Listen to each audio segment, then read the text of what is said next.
if you know something about UFOs and extraterrestrial visitors, and you're in a position that what you say is going to mean something, you need to say something. I was just talking about Luis Elizondo.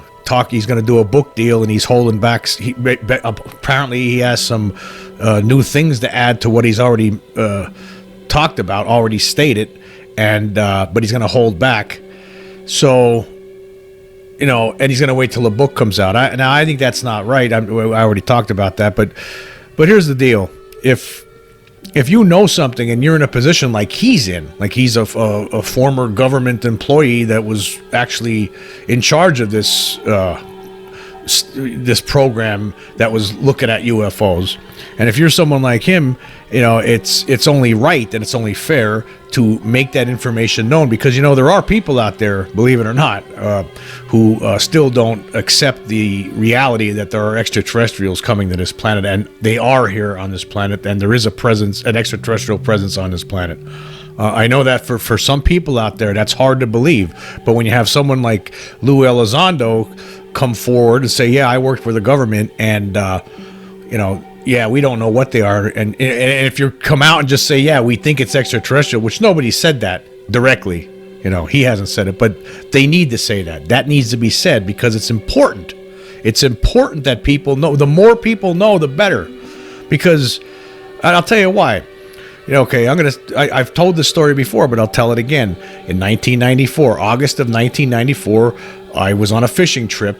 It was a nighttime fishing trip, a spur-of-the-moment thing. My one friend, Scott, called me up and asked me if I wanted to go to this place near Hazleton, Pennsylvania. It was called Beach Mountain Lakes. It was a private little community in the woods next to a lake, and he wanted to fish at this pond, at this pond off the lake.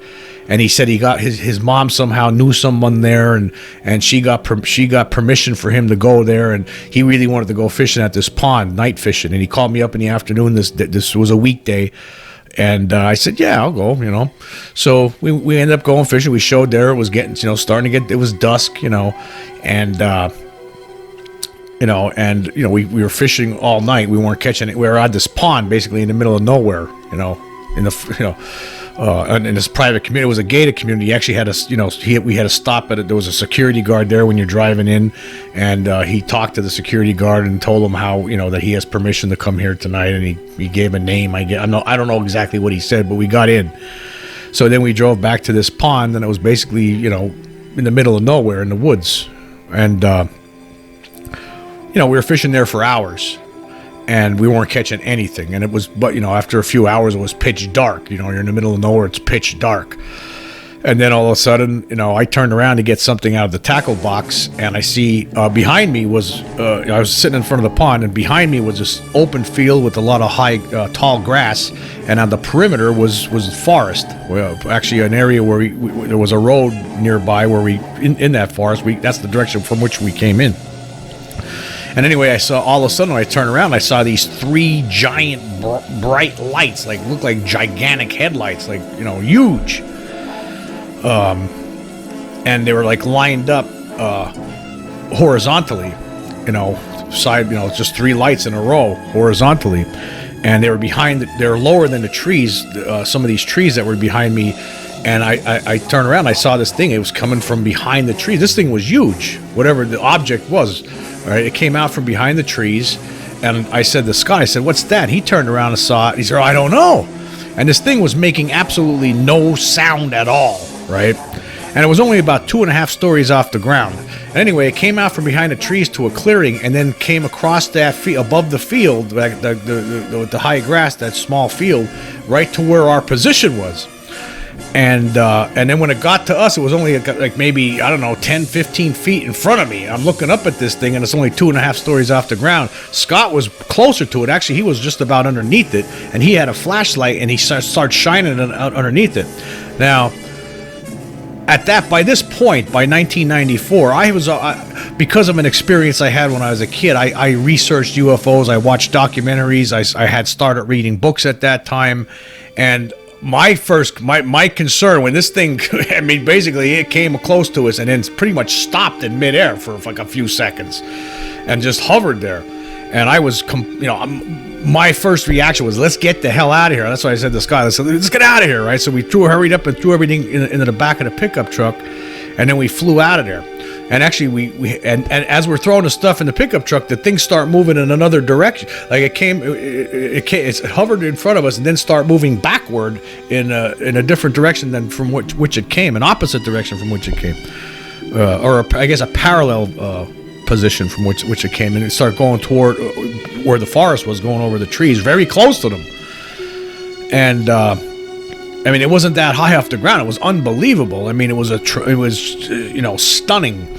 Well, so anyway, we get in the pickup truck and we throw everything in. We're driving, trying to get out of there. We're totally freaked out, and we're driving through this dirt road, and we had to stop because there was at least 20 deer, probably more. We had to wait till they crossed the dirt road. They were running away, freaked out by something, running away from where that thing was just flying, where that thing was floating over the trees. They were running away from it. So the deer were freaked out.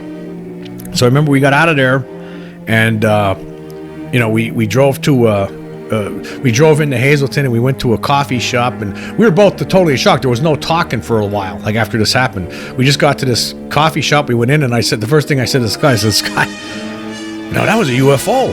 And his first reaction was, oh, I'm not telling anybody. I'm not saying it. He did all eventually. He was just afraid of the stigma, but we did talk about it to different people, our friends and stuff over the years, especially me, of course. I'm really into this subject, as you could plainly see. But I guess what the point I'm making is, if I say I had been totally ignorant on the subject of UFOs and just thought it was nonsense and didn't believe it, I don't think I would have been as prepared for that situation as I was. I mean, that thing might have landed. I thought it was going to land. When it got close to us like that, I thought it was going to land right in front of us.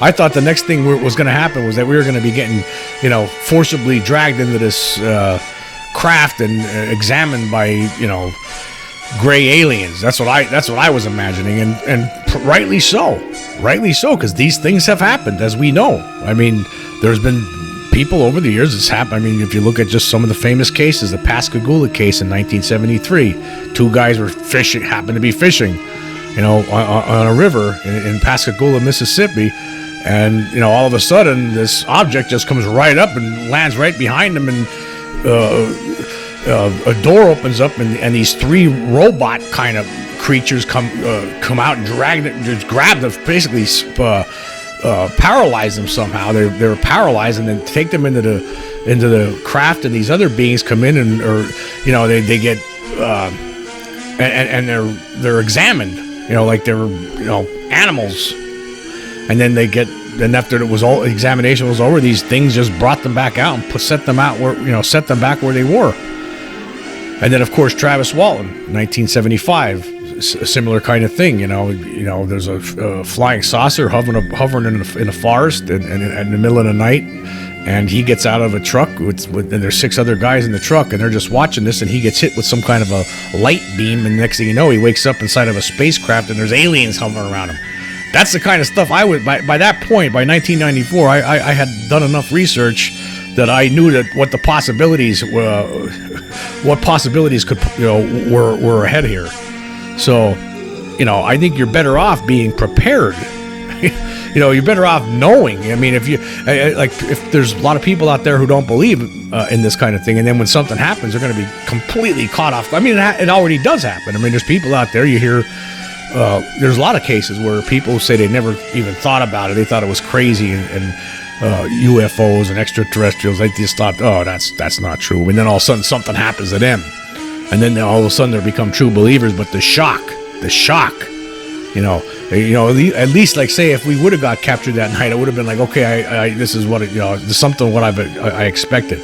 But I don't think anybody could. I think people, what they need, if they knew.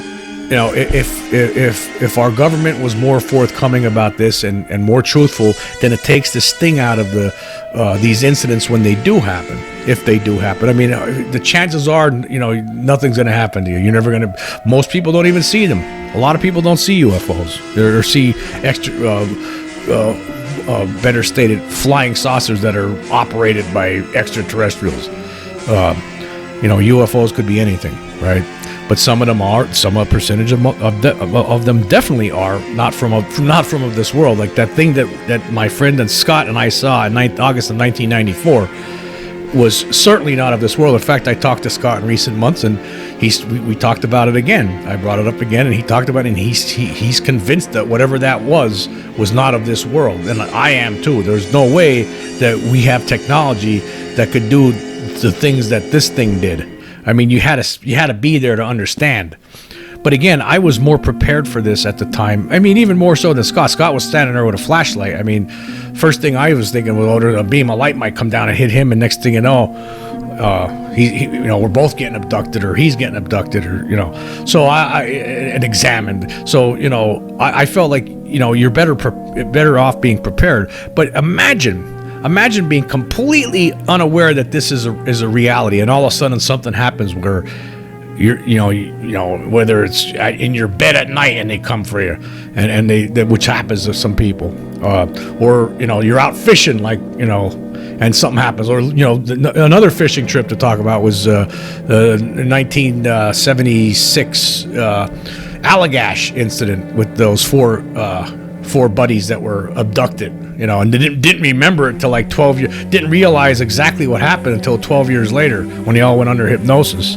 They had lost time. They all remember the UFO they saw in the middle of nowhere, and then 12 years goes by, and they all start having, some of them start having nightmares, and they remembered. All of them actually start having kind of dreams, and they all remembered. And they went to get hypnotized, and they all have pretty much remembered the same thing about being inside this craft with these beings.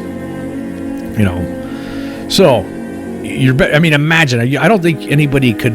You just can't appreciate how incredibly strange that would be if that was to happen to you.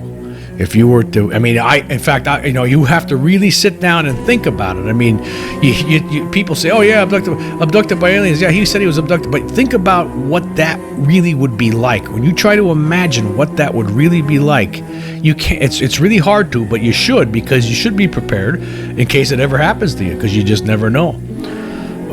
And that's why I think it's imperative. That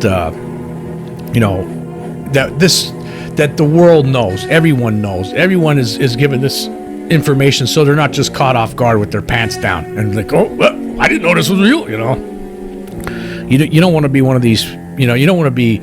Yeah, I think it's nonsense, and then all of a sudden something happens, and you're like completely shocked, ready to have a heart attack, because the extent of the incident that I had when I was a kid with the thing in the room, that was bad enough. All I saw was the shadow. I've talked about this in just the recent video, and I'll leave that link for that video down there about that incident. I've talked about it in other podcasts and videos before that, but I will leave the link for that podcast video in the description. But that was scary enough. I mean, I as far as I know, I didn't see the face of this thing. God, if I did, I don't remember. That memory might have been removed, and that's possible because But there was something there, and let me tell you, I mean, the heightened level of adrenaline charge going through your body when something otherworldly is in your presence is you can't imagine the fear. The fear is just incredible. Now, of course, at the time when I was a kid, I thought it was a demon or a devil, the Satan. I didn't know. I didn't know that the aliens can come here. I didn't know anything about that. I didn't think that any of that was real. It took me years, over 10 years, before I put two and two together. It wasn't that happened in the late 70s.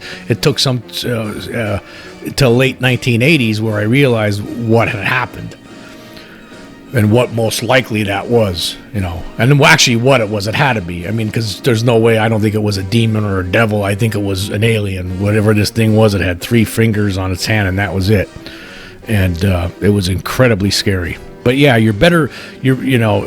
again, I was completely unprepared when I was a kid. I had no idea that it was possible. Again, I thought it was a demon. I thought it was Satan. I didn't know what. And that was the extent of my imagination. I didn't realize that people get abducted by aliens, and aliens come and do things, and who knows what. Had I known that at the time, maybe I would have looked at it the situation a little bit differently. I probably would have just been just as scared.